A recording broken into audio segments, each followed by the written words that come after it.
કે એક શેઠ પોતે ગાડીમાં જતા હતા, એમાં આવી રીતે એક સંતની ક્લિપ સાંભળી કે જે દાન પુણ્ય જે કરવું હોય ને અહીંયા કરી લ્યો, ઉપર જઈને કંઈ થવાનું નથી, ત્યાં આપણે કંઈ સાથે લઈ જવાનું નથી, ખાલી હાથે જ જવાનું છે.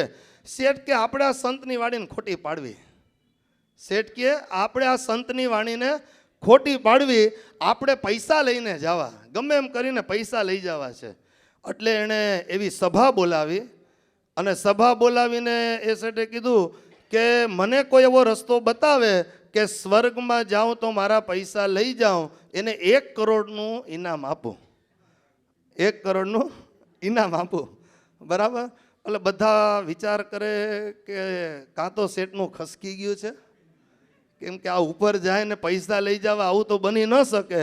1 કરોડ રૂપિયા આપું. અઠવાડિયું થયું, શેઠને ચિંતા થઈ, કોઈ મને મળ્યું નહીં હજી સુધી. પાછી મિટિંગ બોલાવી, પાછી એણે જાહેરાત કરી કે ભાઈ મને હું દેહ છોડીને જાઉં ત્યારે મારી સાથે બધા રૂપિયા ઉપર આવવા જોઈએ, જે મને આનો રસ્તો બતાવે એને 5 કરોડ રૂપિયા આપું. અને બધા બહુ ખુશ થયા, ભાઈ 5 કરોડ મળે પણ કોઈ રસ્તો બતાવવાવાળું મળે નહીં. અને એમાં એક વ્યક્તિ ઊભો થયો, એક વ્યક્તિ ઊભો થયો એ કે હું તમને ત્યાં જે પૈસા લઈ જવાના છે એ તમને રસ્તો બતાડું, મંજૂર છે? તે કે અરે બતાવો, એની તો રાહ જોઈને બેઠો છું. કે જે તે કે એક કામ કરો શેઠ, તમે અમેરિકા ગયા? તો કે હા ગયા. તો અમેરિકા ગયા તો ત્યાં તમે સાથે શું લઈ ગયા?